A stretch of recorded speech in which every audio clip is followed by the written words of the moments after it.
Dios le bendiga, amados hermanos, amada iglesia del barrio Saco. Aquí su pastora de la Iglesia de Dios Pentecostal, amén, movimiento internacional de este hermoso barrio, de hermana Elizabeth Ramos y nuestro hermano Willy, mi amado esposo, amén. Vamos a comenzar orando para que el Señor se glorifique en esta clase en la cual vamos a llevar a cabo junto a mi esposo. Vamos a cantar, a orar, y luego nuestro hermano Eladio Rivera, superintendente de nuestro departamento de educación cristiana, va a ser, ¿verdad?, el que va a estar al frente conmigo aquí dando la clase. Vamos a orar. Amante Dios y Padre celestial, Dios de infinita misericordia, Dios grande, Dios de poder, te damos gracias. Gracias, Señor, por esta noche hermosa, o esta tarde, Señor, que tú nos permites llegar delante de tu presencia. Derrama una bendición especial sobre las iglesias, sobre nuestra iglesia, Señor. Mira esta clase que vamos a llevar a cabo. Glorifícate de manera especial. Sé tú sanando, sé tú contestando peticiones, sé tú guardando a tu pueblo, Señor. Todo esto te lo pedimos en el nombre del Padre, del Hijo y del Espíritu Santo. Amén. Aleluya. Vamos a cantar ese corito que dice: conozco a un hombre de poder. Aleluya. Adoramos su nombre. Conozco a un hombre de poder, a un hombre de poder, a un hombre de poder. Él te ayudará a triunfar, te ayudará a vencer. Su nombre es Jesús. Es fuerte más que el viento, su gloria es más que mar, y nunca termina su amor. En él puedo yo confiar.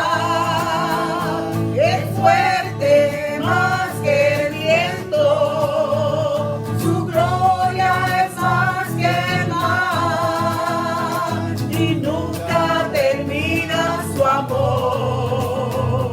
En él puedo yo confiar. Aleluya, qué lindo el Señor. Vamos así a considerar la palabra del Señor. Estamos, ¿verdad?, en nuestro leccionario bíblico. Gloria a Jesús, en la lección número 14, con el tema Sed santos en toda manera de vivir. Y nuestra afirmación fundamental para este momento es: las Sagradas Escrituras exhortan a vivir una vida de santidad, así como Dios es santo. Vamos a esperar que nuestro hermano Willy tenga, ¿verdad?, a bien leer la lectura de Primera de Pedro, capítulo 1 hasta el 9. Dios les bendiga a todos.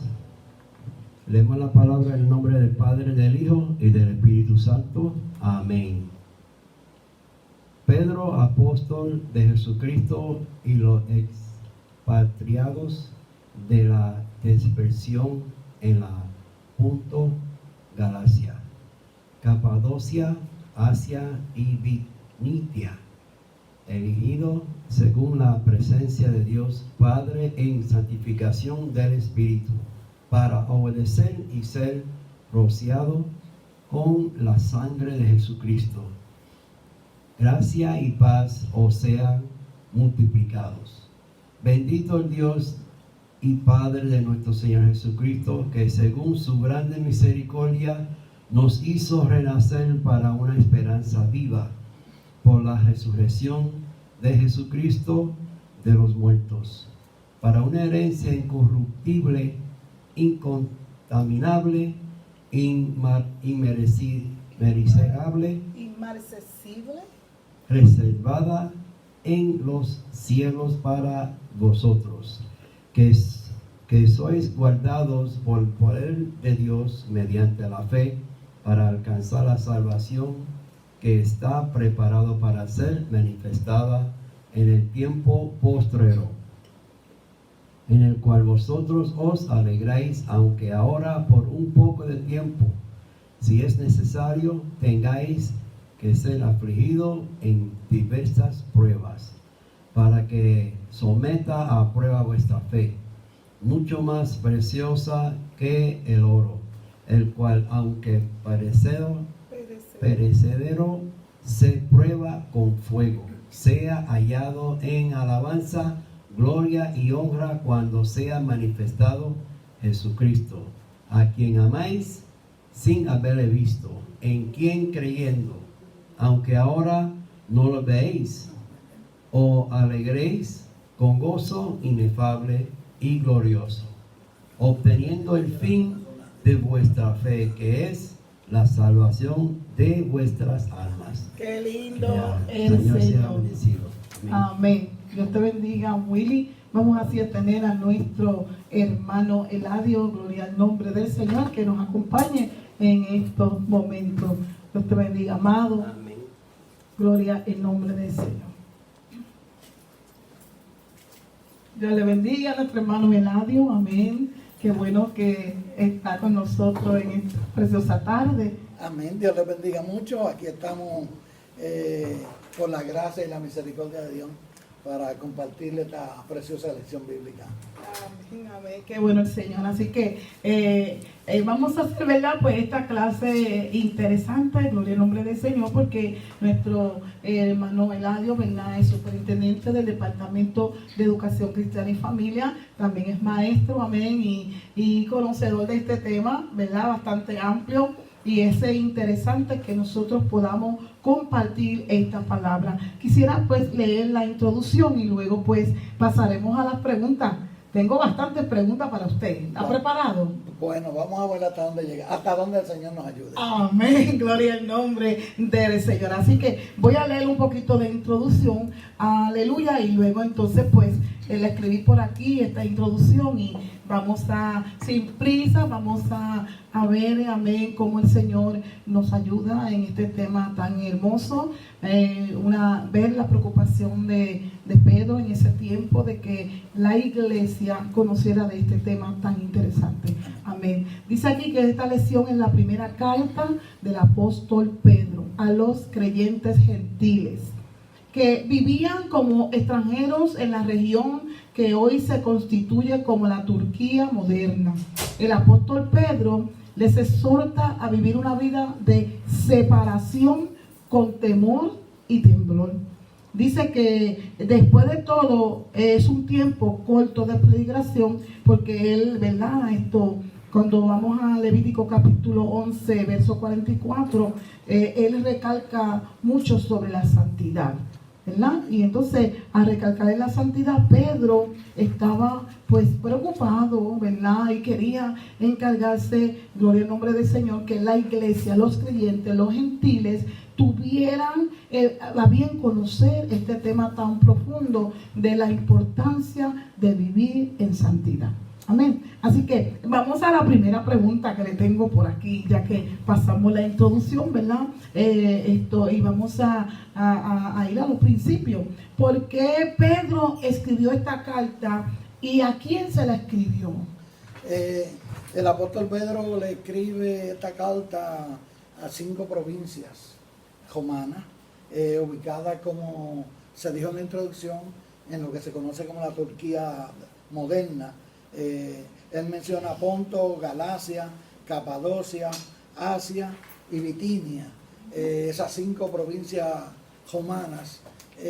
La idea del apóstol Pedro era el fortalecer la fe de aquellos creyentes que están pasando por muchas aflicciones, y al mismo tiempo Pedro le está expresando la necesidad a esos creyentes de que, a pesar de que viven en un mundo contrario a la fe, distinto a la fe, que ellos puedan mantener su fidelidad y puedan mantener la santidad que Dios demanda de cada creyente en cada generación.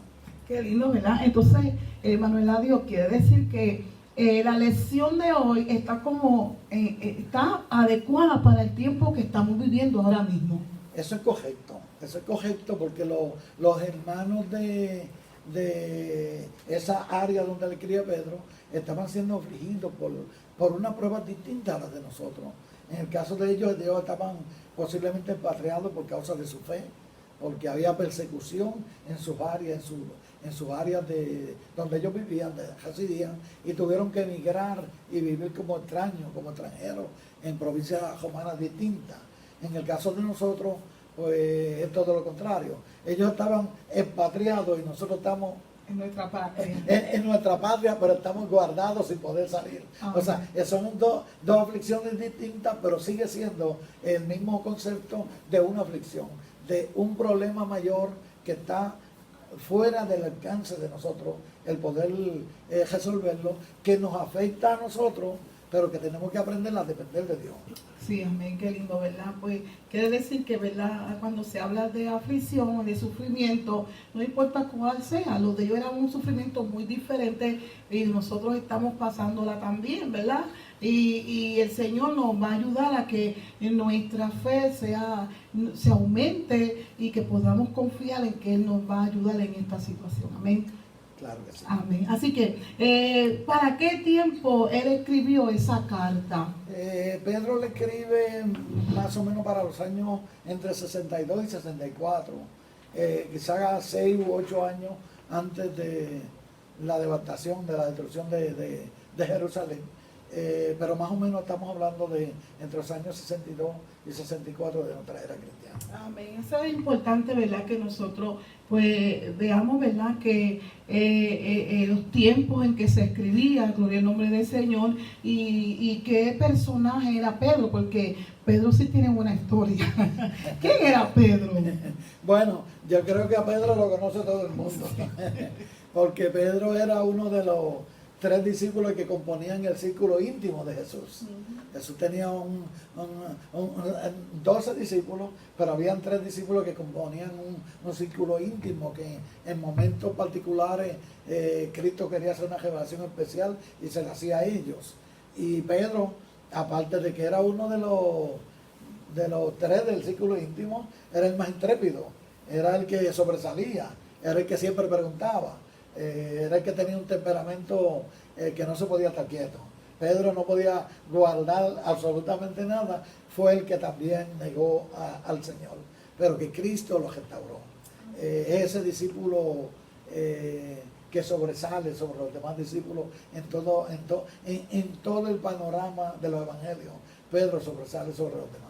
Qué lindo, ¿verdad? Quiere decir que Pedro tenía un temperamento sanguíneo. Eso es así. Tenía un temperamento sanguíneo.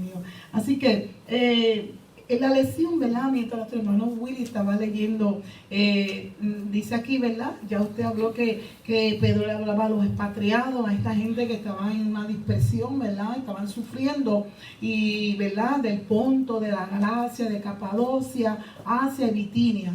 Pero en el número 2 hay algo que, ¿verdad? Me llamó mucho la atención.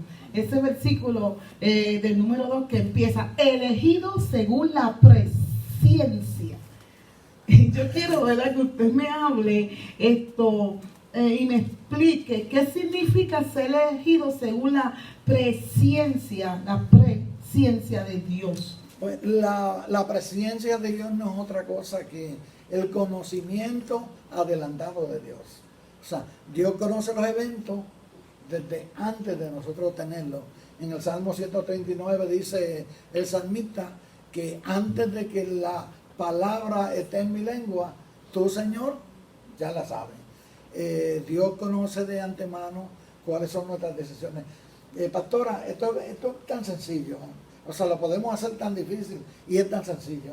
A veces nosotros salimos con nuestros hijos y ya tenemos predeterminado dónde vamos a comer y le preguntamos a ellos, pero nosotros sabemos lo que ellos van a decidir, nosotros sabemos cuáles son los gustos de ellos, nosotros sabemos qué ellos van a pedir y ya nosotros estamos preparándolo. Claro, nosotros nos podemos equivocar y Dios no, esa es la diferencia, pero Dios conoce de antemano cuáles son las decisiones de nosotros y Dios conoce la vida de nosotros antes de nosotros vivirla. El conocimiento, la presciencia, ese conocimiento adelantado que Dios sabía y Dios sabe cuáles son las decisiones que nosotros vamos a tomar. Algunos hermanos, ¿verdad?, que creen distinto, piensan que Dios nos eligió antes de conocernos, pero no hay un momento en que Dios no nos haya conocido. Para Dios habernos elegido antes de conocernos, tenía que haber un momento que Dios no nos conocía.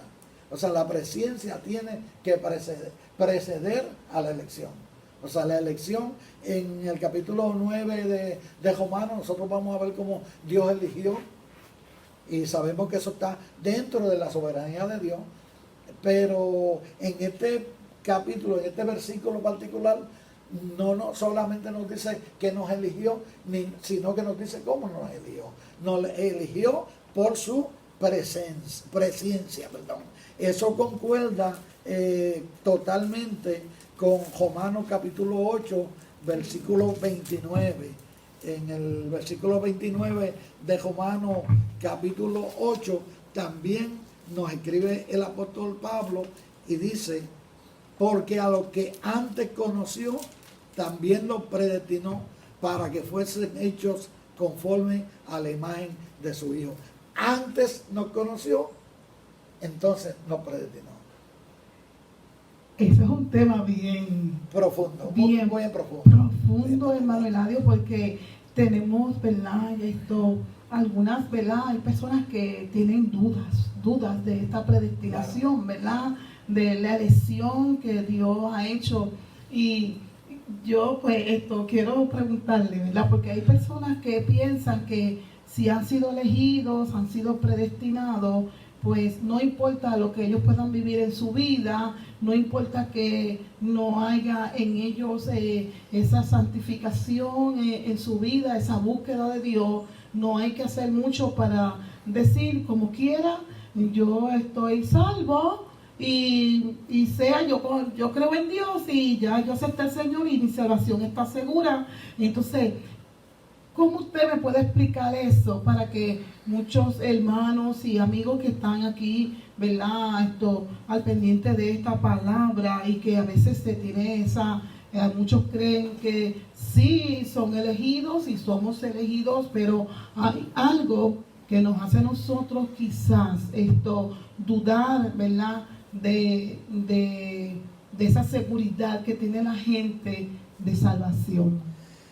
Cuando hablamos de elección, cuando hablamos teológicamente, elección y predestinación no hay una diferencia marcada. Básicamente podemos decir en términos generales que significan lo mismo, porque Dios elige y una vez elige, pues predestina. O sea, la predestinación es la consecuencia de la elección, pero tan ligadas entre sí que en algunos diccionarios aparece el mismo significado y una palabra se refiere a la otra para buscar el significado, porque es el mismo exactamente. ¿Qué pasa? Que Dios nos elige en Cristo. O sea, la elección está en la iglesia. La iglesia es elegida y la iglesia es predestinada. Cristo dijo de la iglesia: las puertas del infierno no prevalecerán contra la iglesia. De manera que la iglesia está predestinada al cielo, no tiene otro rumbo, no tiene otro camino, no hay nadie que pueda cambiar ese decreto de Dios de que la iglesia de Cristo, lavada por la sangre de Cristo, va para el cielo. Una vez nosotros estamos en la iglesia, nosotros caemos dentro de ese proceso de predestinación porque tenemos el mismo destino. Yo lo explico generalmente con un vuelo de avión. O sea, nosotros compramos un vuelo para la ciudad de Nueva York, para poner un ejemplo. Y ese vuelo, nosotros vamos al aeropuerto, hacemos el registro, nos sentamos a esperar y oímos en el altavoz que dice el vuelo número 145 con destino a Nueva York. El vuelo tiene el destino a Nueva York. El avión tiene el destino a Nueva York. El que se monte dentro del avión tiene el mismo destino, no puede tener el otro, no puede llegar a otro sitio. De manera que cuando usted entra en el avión, ya el destino del avión y el suyo es el mismo, van al mismo sitio. Una vez alguien entra dentro del cuerpo de Cristo, entra dentro de la iglesia del Señor, tiene el mismo destino que tiene la iglesia, que es el cielo, es la salvación. Mientras estemos en Cristo, nuestra salvación está absolutamente garantizada, está segura. Esa es la clave realmente. Claro, alguien irresponsablemente puede decir: pues yo recibí a Cristo y ahora me desligo del cuerpo. Sencillamente, posiblemente nunca ha conocido al Señor, nunca ha tenido una experiencia real con el Señor. El que tal hace no ha tenido una experiencia genuina con el Señor.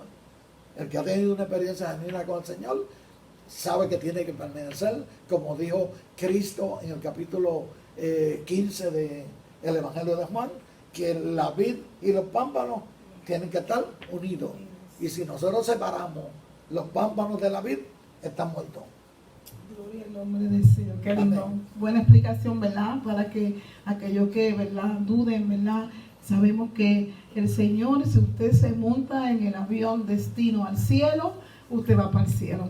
Pero si usted en el aeropuerto decide revocar ese pasaje y decir no voy, me monto en otro o me voy para mi casa o sigo el camino, Le dicen el vuelo tal, entre por la puerta número 9 y si entró por la 7, perdió perdió. el vuelo. Así que hay que, ¿verdad?, tener esa confianza en el Señor porque somos escogidos. Pero dice aquí, hermano, en este versículo que todavía estamos, mire lo que dice que en el número 2, somos elegidos según la presencia de Dios, ¿verdad? Presencia. Padre, en santificación del Espíritu para obedecer y ser rociado con la sangre de Cristo. De Cristo. Con la sangre de Cristo. Ese es nuestro boleto, ¿verdad? Ese es nuestro pasaporte, nuestro ticket para llegar al cielo, la sangre de Cristo. Amén. Tenemos que ser lavados con la sangre de Cristo. Esto no está. Quiero preguntarle esto, porque tenemos a veces esas situaciones dentro de nuestra iglesia y del mundo entero ahora que estamos en esta crisis de pandemia y que la gente pues se pasan orando, clamando a Dios, creyendo en Dios, pero no han hecho un pacto con Dios, no han sido nuevas criaturas. Esto es importante, llegar al destino que Dios tiene preparado para la iglesia, en que nosotros tenemos que reconocer que estamos pecando y tenemos que reconciliarnos con el Señor. La Biblia es clara que en ningún otro hay salvación. Dice Hechos capítulo 4, verso 12, en ningún otro hay salvación porque no hay otro nombre debajo del cielo dado a los hombres en que podamos ser salvos. El hombre solamente es salvo cuando entrega, rinde su vida a los pies de Cristo. Es Cristo el que nos salva. Nosotros podemos ser religiosos, nosotros podemos tener una conducta moral aceptable. Así la tenía precisamente Nicodemo. Nicodemo en el capítulo 3 del Evangelio de Juan lo presenta como un hombre respetable, como un hombre de una alta moral. Se cree que tenía una alta moral Nicodemo. Y Nicodemo era un maestro de Israel, también era religioso. Pero cuando se reúne con Cristo, Jesús le dice, Nicodemo, si no nace, el que no nace de nuevo, no puede ver el reino de los cielos. Aleluya. O sea, el nuevo nacimiento es esencial, fundamental y necesario en el proceso salvífico. Wow, qué lindo, wow, qué profundo, ¿verdad? Yo me estoy gozando porque de verdad que nosotros tenemos, que dice en el versículo 3, bendito el Dios Padre de nuestro Señor Jesucristo, que según su grande misericordia nos hizo renacer para una esperanza viva. Eso es lo que acaba de decir nuestro hermano Eladio, que ese es el nacimiento, nos hace renacer. Y esa esperanza viva, ¿cuál es esa esperanza viva? La salvación. La salvación es el objetivo final. La salvación, querido hermano, querido amigo. Él nos hace renacer. Y cuando renacemos en Él, dice que somos nueva criatura. Las cosas viejas pasan, todas son hechas nuevas. Tenemos que cambiar nuestro estilo de vivir. Dice que el que robaba no robe más. El que mienta no miente más. El que fornica no fornique más. El que adultera no adultera más. Por eso Pedro se ocupa de que estos creyentes, aleluya, y esta iglesia de gentiles tenían que vivir en santidad. Que su manera de vivir tenía que ser santo, porque Dios es santo. Amén. Amén. Y eso está suscrito en el Antiguo Testamento. O sea, Dios le había dicho a Israel, sed santo porque yo soy santo.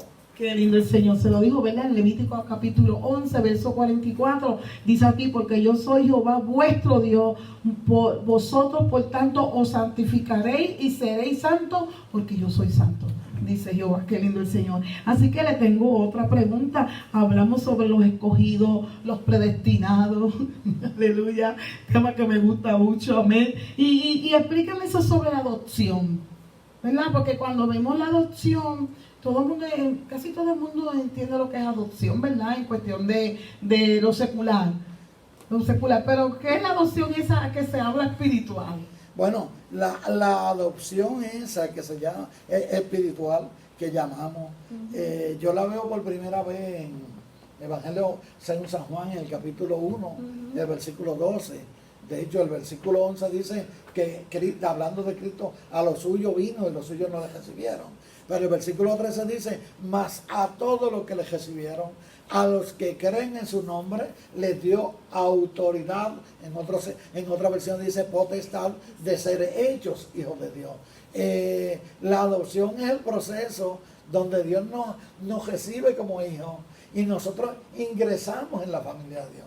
De hecho, el apóstol Pablo tiene cantidades de expresiones donde muestra que nosotros como creyentes pertenecemos a la familia de Dios. Y déjeme decirle a mi hermana, por ahí cualquiera daría cualquier cosa por pertenecer a la élite de los países que gobiernan a uno. Tenemos una élite, todos los países tienen un grupo de élite, de gente seleccionada, distinguida. Pero nosotros no pertenecemos a esa élite. Nosotros pertenecemos a la élite de ser de la familia de Dios. Y ese es el proceso de adopción. Dios nos adopta a nosotros como sus hijos. Qué lindo, qué lindo. Entonces nos convertimos en nación santa. Pueblo adquirido por Dios. Pueblo adquirido por Dios, que es lo que también dice el apóstol Pedro. A mí me gustaría, hermano, porque yo creo que puede haber alguna gente con duda.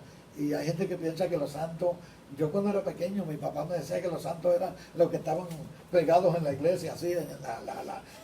Las estatuas que estaban en la iglesia. No estamos ridiculizando ni estamos hablando mal de otras religiones, pero eso es lo que decía mi papá. Sí.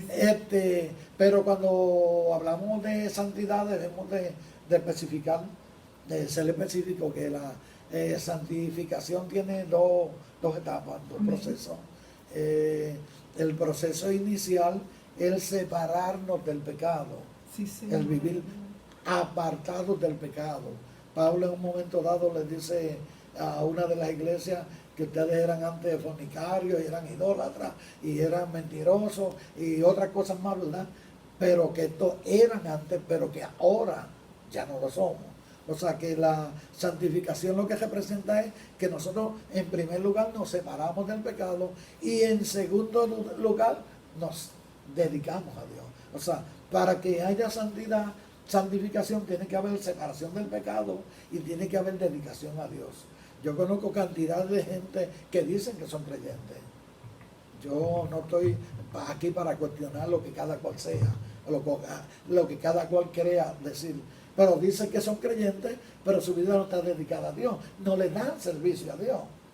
Sin embargo, el proceso de la santificación requiere no solo la separación del pecado, sino la dedicación a Dios. Por eso nosotros hablamos del santuario del templo, porque está dedicado para el uso de Dios. Y se consideran los muebles santificados porque están dedicados al servicio de Dios. Y una vida de santidad es una vida que se ha separado del pecado, pero que al mismo tiempo se ha dedicado para Dios, se ha dedicado al servicio de Dios. Tenemos que ser proactivos en el Evangelio. Qué lindo, ¿verdad? Qué lindo el Señor. Por eso es que las palabras hablan, ¿verdad?, sobre que sin santidad nadie verá al Señor. Entonces es un proceso bastante quizás complicado para muchos que no entienden, ¿verdad?, que es vivir una vida apartada del mal.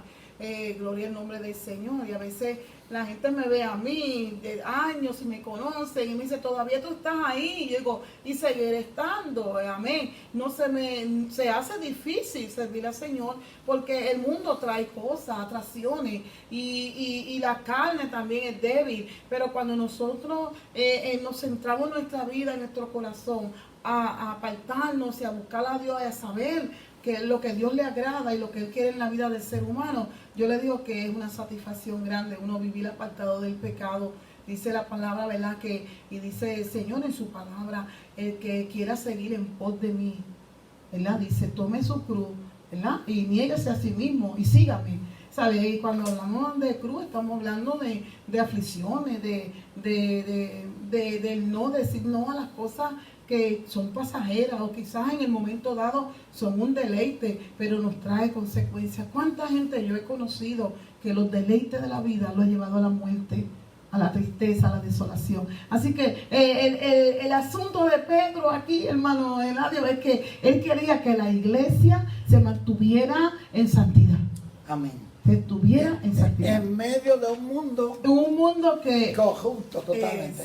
De total corrupción. De total corrupción. Amén. Así que nosotros, ¿verdad? Pues vamos a seguir aquí en el versículo 4, ¿verdad? Gloria al nombre del Señor. Dice, para una herencia incorruptible, incontaminada e inmarcesible, reservada en los cielos para vosotros. Gloria al nombre del Señor. Aquí, ¿verdad? Pues en el versículo 2, un poquito más arriba, según el expositor, yo encontré una palabra ahí, ternario, un ternario, ¿qué se dice? Ternario. ¿Qué significa ternario? Eso está en el expositor. De hecho, esa palabra rebuscada de los diccionarios, lo que significa es algo que consta de 3 elementos. Amén. En el caso del comentarista, nos presenta el versículo 2 como un versículo ternario, porque tiene los 3 elementos de la Trinidad. El Padre, dice, elegido según la presencia de Dios. O sea, el Padre nos elige en santificación del Espíritu. El Espíritu Santo nos santifica para ser rociado con la sangre de Cristo. La sangre de Cristo es la que nos limpia de pecado. O sea, somos elegidos por el Padre, santificados por el Espíritu y somos purificados por la sangre de Cristo. La Biblia dice que sin derramamiento de sangre no hay remisión, y el apóstol Juan dice que la sangre de Jesucristo nos limpia de todo pecado. Es la sangre de Cristo. Entonces la única respuesta que podemos dar a nosotros, a nuestros amigos, es que es Jesucristo, la sangre de Él. Ahora mismo estamos en el tiempo de la Semana Mayor, ¿verdad? Ya estamos acercándonos, y yo sé que mucha gente espera ese Jueves Santo, el Viernes Santo y el Domingo de Resurrección, el Sábado de Gloria. La gente pues a veces hasta se iba a bailar. Yo me recuerdo en mi pueblo, la gente del Sábado de Gloria hacían una fiesta. Sin embargo, nosotros tenemos otro significado de eso, porque Él murió, Él sufrió, por su llaga fuimos nosotros, ¿verdad?, curados y salvados, y ese es el significado mayor que le damos a esa celebración de que Él nació y murió para salvarnos a nosotros, el gran compromiso de morir para salvarnos.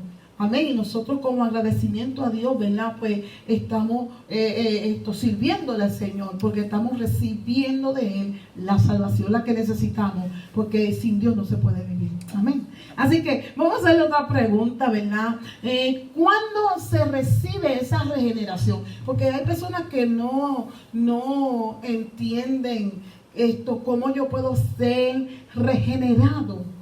¿Cómo se recibe eso? La regeneración es un acto que realiza el Espíritu Santo en una vida que se ha arrepentido y que se ha rendido totalmente a los pies de Cristo. Cuando nosotros decimos Señor, le decimos a Cristo Señor, pues en el castellano Señor puede ser cualquier persona, pero realmente el término original, el término griego de Kyrios, lo que significa dueño, es amo.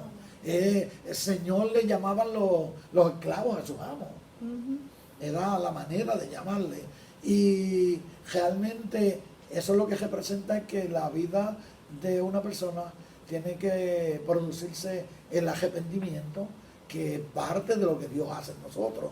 Nosotros no nos arrepentimos solos, es porque la gracia de Dios reposa sobre nosotros. Es el acto que el Espíritu Santo hace, pero que nosotros tenemos que permitírselo hacerlo. Porque, como dice en el libro de Apocalipsis, y como nosotros decimos, el Señor es un caballero, Él puede romper puertas, pero Él no las rompe.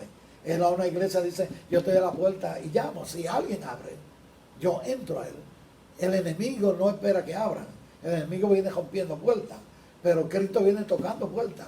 Cuando nosotros le abrimos el corazón a Cristo, cuando Él entra a nuestra vida, cuando el Espíritu Santo opera ese milagro en nosotros, entonces es que nosotros somos renacidos, que de hecho el término regeneración viene de nuevo nacimiento. Es una palabra que depende del nuevo nacimiento. O sea, hemos nacido en Dios. Habíamos nacido físicamente, habíamos nacido en la carne cuando nacimos en la fecha de nacimiento de nosotros, pero ahora tenemos que nacer en la familia. Y esa regeneración es la que nos da acceso a la adopción, de ser hechos hijos y pertenecer a esa familia. Wow, qué lindo, ¿verdad? Quiere decir que esa regeneración la recibimos todos, ¿verdad? Porque yo acepté a Cristo, yo dejé los deleites del mundo, cosas que venían a donde mí, y yo, gloria en nombre del Señor, aleluya, podía, gloria en nombre del Señor, aceptar a Cristo y dejar, aleluya, esa vida de pecado. Quiere decir que nosotros entendemos que todos debemos de aceptar a Cristo. Estamos en los últimos días. La gente, lo recibimos todos, pero es todo lo que hemos recibido a Cristo.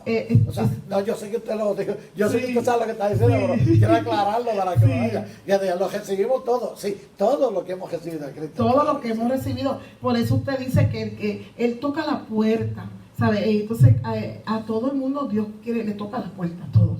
Dice que Dios no quiere que nadie se pierda, que todos procedan al arrepentimiento. Él toca la puerta, pero no todos quieren abrir la puerta. Eso es así. Entonces yo me recuerdo como yo empecé bien jovencita, porque mi mamá era cristiana, pues yo fui cristiana, pero en mi vida hubieron momentos que maduré y entendí que yo sin Dios no podía vivir, sin Cristo no podía vivir. Y entonces yo acepté ese llamado, yo acepté cuando Él tocó mi puerta y la gente decía, pero ¿por qué tú tienes que ser religiosa? Y dice, yo no soy religiosa, yo soy cristiana. Dios tocó a mi puerta, Jesucristo vino a mi vida y yo acepté que Él entrara a mi vida.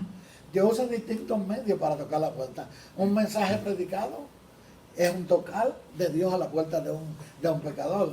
Un himno con un mensaje es un tocar a la puerta. Este video, que pueda verlo un inconverso, es un tocar de Dios a la puerta. Corresponde a nosotros abrir o resistir. Por eso es que en la Biblia, por ejemplo, uno de los mensajes que vemos en la Biblia, a través de la Biblia, el Señor le dice a Israel, si oyeres hoy mi voz, no endurezcas tu corazón.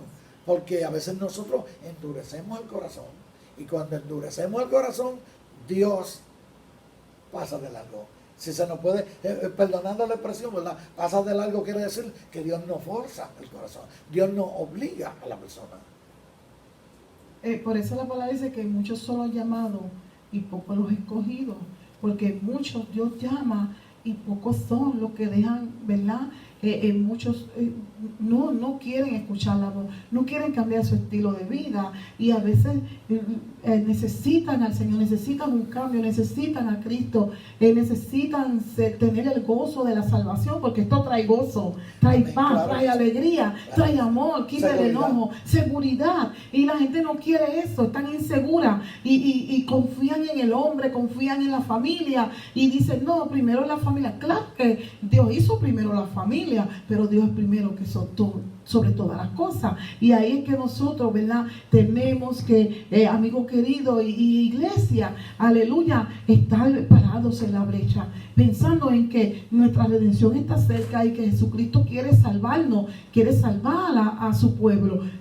Si usted siente que hoy, en esta noche, esta puerta de su corazón con esta palabra está siendo tocada, abra su corazón, acepte a Cristo, porque Dios quiere darle una oportunidad de vida. Aleluya. Otra pregunta, hermano Eladio, aleluya. ¿Qué significa, aleluya, misericordia? Misericordia realmente es el acto de socorrer a alguien que se encuentre en un estado caído, en un estado de dificultad, en un estado de una posición que él mismo no se puede levantar. Y el acto de levantarlo, el acto de darle la mano a esa persona, es un acto de misericordia. Amén, qué lindo. Amén. Amén, amén, claro que sí. Entonces, pues su misericordia, entonces, nosotros somos librados, ¿verdad que sí? Por su misericordia. Claro. Somos inmerecidos de esto tan lindo. Es la misericordia de Dios extendida para con nosotros y para toda la humanidad. Amén. Dios nos ve caídos y nos extiende la mano. Amén. Ese es el acto de misericordia. Ese es el acto de misericordia. Amén. ¿Qué significa gracia? Es algo quizás en cierta medida podemos decir que es parecido, pero si vamos a definir gracia de una forma simple, ¿verdad? Para no entrar en términos teológicos complejos, realmente es un don inmerecido. Es un regalo que alguien no merece.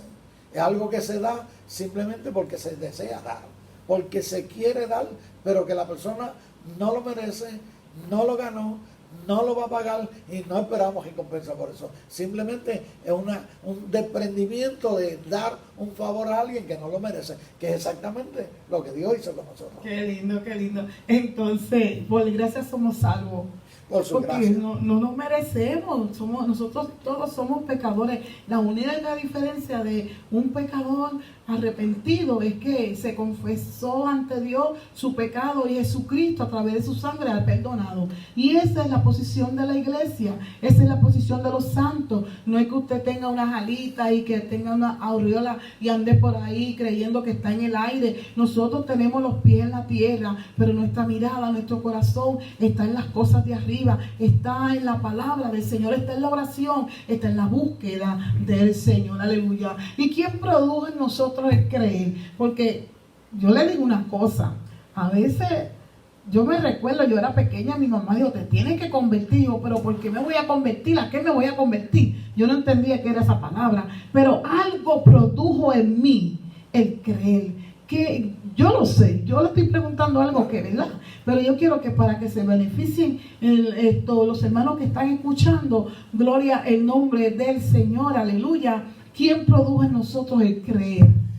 La iniciativa de la salvación siempre es de Dios.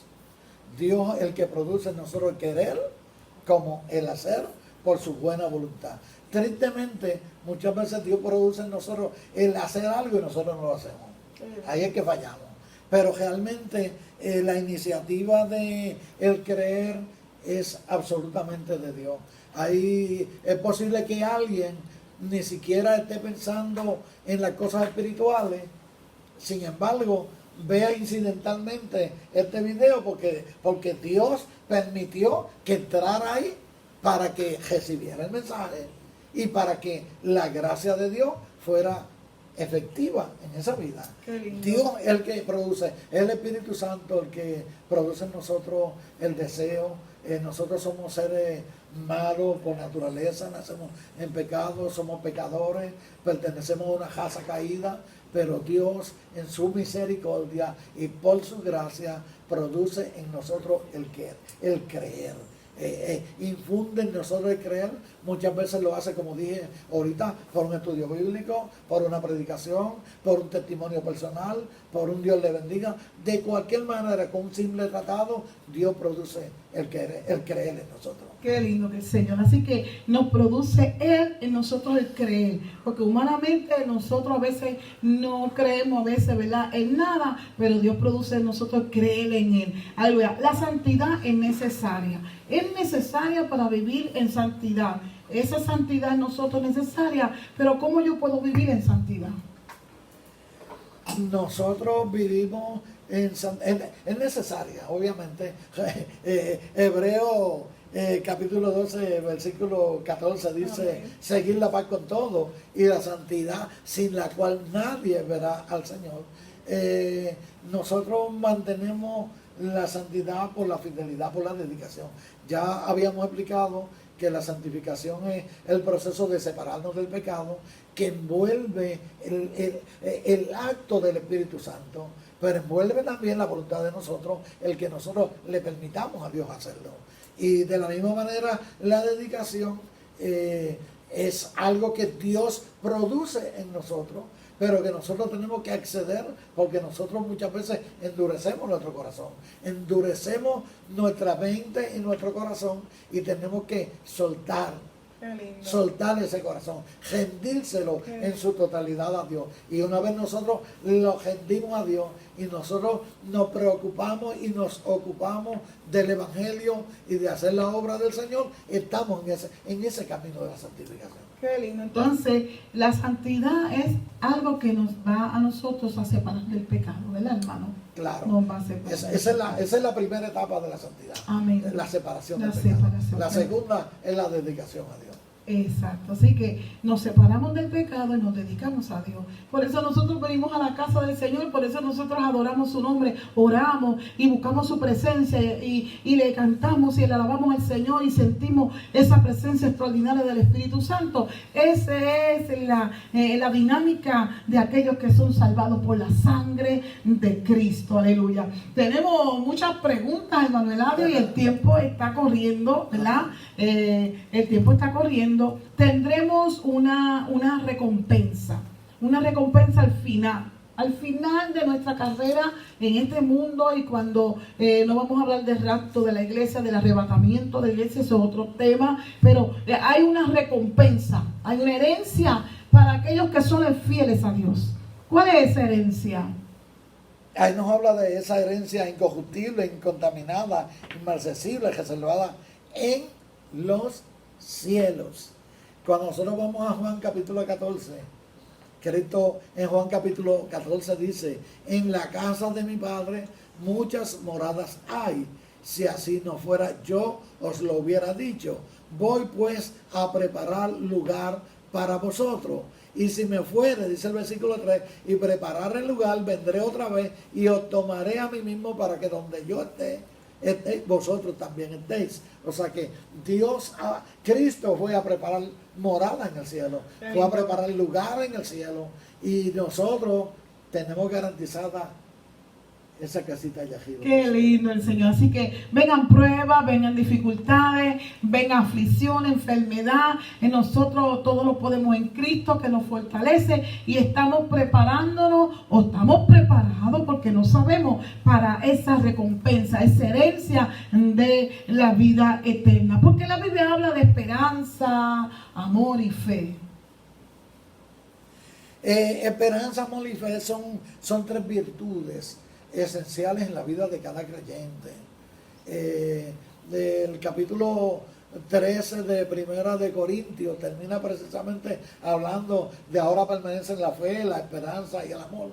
Se mencionan juntas, porque nosotros creemos en el Señor, por lo tanto esperamos en su promesa y vivimos en el amor del Señor.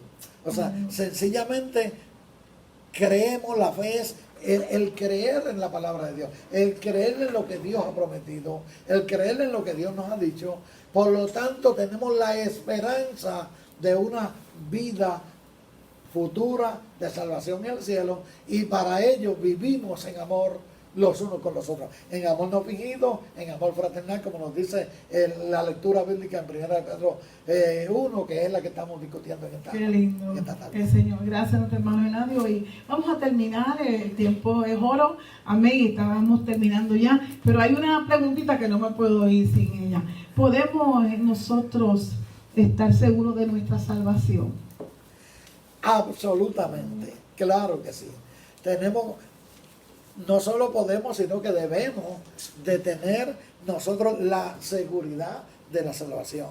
La salvación de nosotros está garantizada por la palabra de Dios. O sea, el propio apóstol Pedro en la segunda carta, capítulo 1, allá por los versos 19 y 21, dice que tenemos la palabra profética más segura de todos los tiempos. Dice el apóstol Pedro, Cristo dijo, el cielo y la tierra pasarán, pero mi palabra no pasará, en Mateo capítulo 24, verso 35. Isaías dice, se seca la hierba y se cae la flor, pero la palabra del Dios nuestro permanece para siempre. Nuestra seguridad no está en lo que nosotros somos, está en lo que Dios nos ha prometido y en lo que la palabra de Dios nos dice. Qué lindo. Podemos tener la absoluta seguridad. Mientras el creyente se mantenga unido a Cristo, no tiene que tener temor. Tenemos caídas, no somos perfectos, cometemos errores, pero tenemos la garantía de que mientras nos mantengamos en Cristo, claro, eso no es que nos da una licencia para nosotros hacer esas cosas, es que como humanos nosotros siempre vamos a fallar. La demanda de Dios, la santidad de Dios es demasiado de alta y nosotros no vamos a alcanzar nunca en esta vida mientras estemos en este cuerpo. Tenemos nuestras fallas, nuestros errores, pero tenemos la garantía de la sangre de Cristo que nos limpia de pecado. Tenemos la seguridad de que nosotros cada día pedimos perdón a Dios y Dios nos ha otorgado el perdón. Dios nos ha recibido como hijos. Dios no va a rechazar a sus hijos una vez los ha recibido y podemos tener una garantía absoluta y total. Mi hermana pastora Elizabeth, mientras nosotros nos mantengamos íntimamente relacionados con el Señor, mientras nosotros nos mantengamos dentro del cuerpo de Cristo, mientras nosotros nos mantengamos con una intimidad con el Señor, nosotros tenemos una seguridad de salvación que es absoluta, es más segura que ninguna cosa, más segura que ninguna cosa. Podemos perder la casa o el carro, la vida terrenal la podemos perder. Tenemos una garantía absoluta en la salvación mientras nosotros nos mantengamos atados a Cristo. Qué lindo el Señor. Así que, hermano, gracias a nuestro hermano Eladio. Entonces, amigo querido y hermano que nos escucha, amén, ya nos estamos despidiendo. Es bien importante que cuidemos nuestra salvación con temor y temblor. Dios le bendiga, Dios le guarde, amante Dios y Padre Celestial.